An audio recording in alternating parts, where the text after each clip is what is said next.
Welcome on in, guys, and this is my new 2019 Maserati Ghibli. That's right, it's not a Copart car, it's not an IAA car. It came fresh from a regular auction, and it's one of the many repos that are being picked up nowadays where people are just not making their car payments. Retail, these cars are going for around $30,000. I picked this thing up for much less, and it's like balling on a budget. Yes, guys, welcome on back to TK's Garage. And if I have a big ass smile on my face, it's because this has got to be the most fun V6 that I have driven in a while. Now, granted, the BMW My 540, the Petty Roosevelt, is an inline six and is quick as hell, but this Maserati Ghibli is something to be. I'm just like, it says 190 on the dash, and I literally feel like I think it probably can do all of it with whatever V6 they have in this car. It's ridiculous.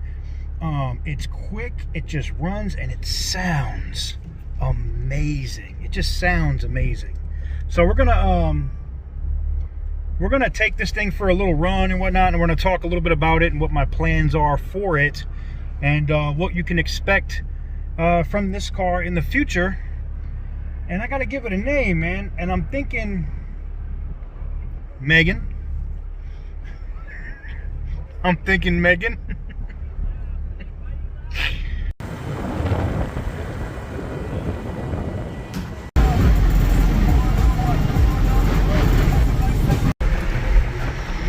This thing just rides. I'm gonna be honest, I didn't know that the Ghibli was a V6. I didn't. I really did not know that this was a V6.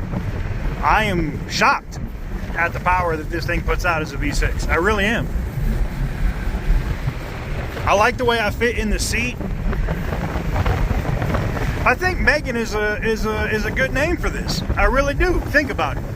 Maserati has that Ferrari pedigree, right? Hence the word Megan Thee Stallion. I'll put the stallion up on the windshield on this bitch. It'll be over with. Oh my god. So the interior of the car is exceptionally clean. You know, like some of the pedals and stuff, the pedal looks like it's a little worn on the brake there. The carpets are very clean down here. You know, there's your neutral strap on how to keep your Maserati from getting stolen. I guess the Mopar stuff doesn't go too far, huh? But anyways, if you've ever had a Dodge Charger, Challenger, anything like that, all of this stuff in here is going to look very similar to you. From the shifter to the knob right here, not so much, but the you know, the touch screen, which is very similar to what you see on most Dodge FCA vehicles, because this is obviously in that group. Same thing here. If you look, you're like, hey, those gauges look really similar, and that screen in the middle looks just like I have in my Charger or my Challenger. It's because it's actually the same part. It's the same thing. All the way down to the steering wheels. Yes, this part in the center is a little different, but everything right here is the same. If you look right there at the buttons on the door are the same buttons and controls we had in the Challenger. Same thing with this, and this. Now the only difference is they have the engine start stop here instead of over here. But everything else in here, I mean, I've gone over the Ghibli before. Everything else in here is pretty much, I guess I would equate this very similar to a Charger, for real. One of the things though that really got me surprised when I heard it fire up at auction was that this is, oh, they still got sticker behind the damn thing. One of the things that really got my attention was this is a V6. This is not even a V8. This is a V6. Crazy, man. Absolutely crazy. Absolutely crazy. And as you can see from the outside, it has beautiful lines. It is a nice looking car. I don't think it's as nice as the Gran Turismo, but that's just me. I like the little box here, very similar to what we have in other Dodge products. What I do like about this though, it does have an SD card slot. Now I didn't have that in my Challenger. It does have your regular aux plug-in and whatnot over there. There's a little pocket to put stuff in over there, like maybe an iPod or something. And then you can put more stuff in here in the center console. They have this. Now that's one cool feature I want to show you. So in here they have a little switch. Now there's an air vent right here, it will keep something, like if you have a drink in here, like a small can or a drink, it will legit keep it cold. That is ice cold coming out of there. And you can turn it off.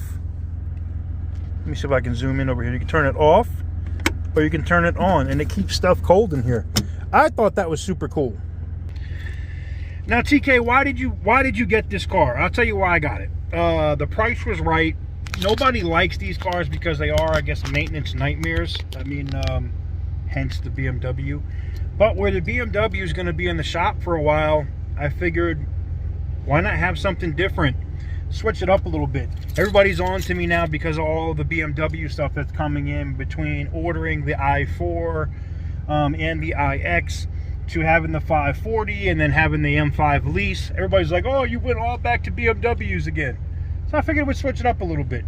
Not technically a Mopar, but it's in the same family. I'm not going to try to pass this off as a Mopar. I'm not. It is a Maserati. I'm really shocked at its pickup, the way that it drives, the way that it runs, and that exhaust note. I love it. Oh my God. It's so nice. I'm not gonna lie, for a V6, I'm shocked, man. I'm shocked. That's all I can say. I'm just shocked. Now this car was a repossession. Somebody didn't make their payments and they got 20,000 miles on it. It is a 2019 Maserati Ghibli, and then it went to auction. So there you have it. This is not a Copart car. This is not an IAA car.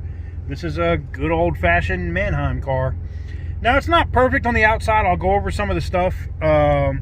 You know, I just did the walk around at the beginning of the video, but let's point out some of the issues I see on the outside.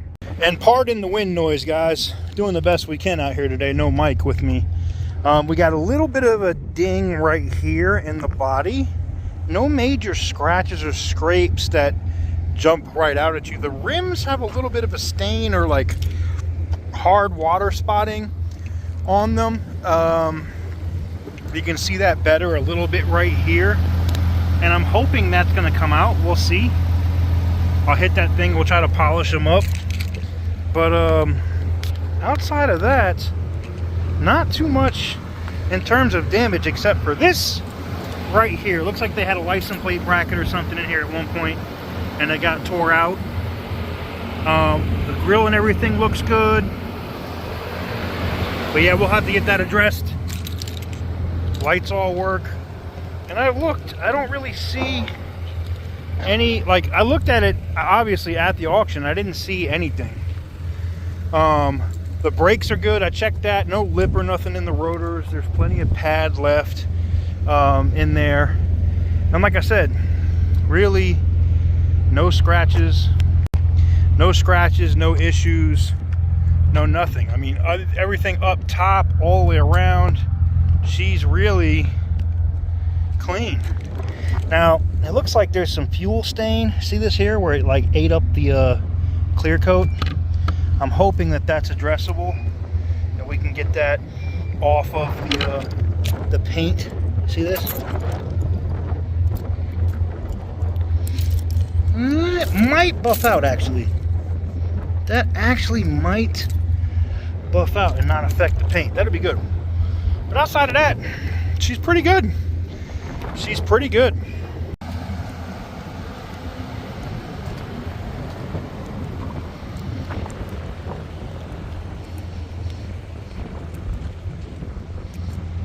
So this is a personal car. This is not going to be just a flip car. Everything is for sale, though, for the right price. Just saying. We'll see how it goes, man. Let me know what you guys think in the comment section down below. What would you guys like to see from Megan? I think some content with the BMW, maybe some 0 to 60s, maybe running some V8 Mustangs and or some Camaros or 350Zs or something, or in order. Damn, I got to put this seatbelt on. All right, there we go. But anyways, let me know what you guys think in the comments below. Let me give you a quick 0 to 60. Get out.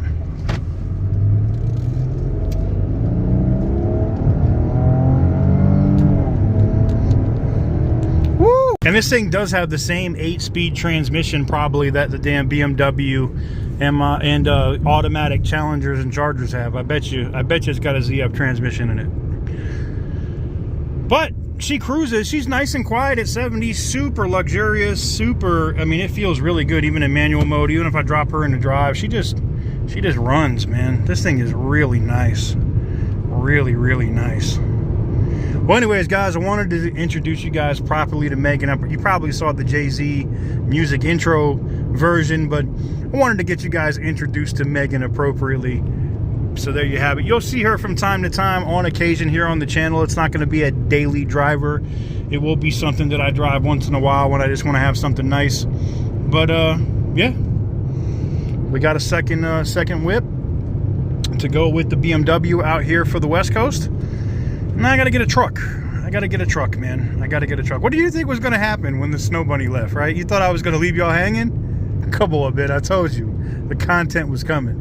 And this car is actually affordable after what we got paid out of the Snow Bunny. Anyways, I know haters, be mad. You can be mad.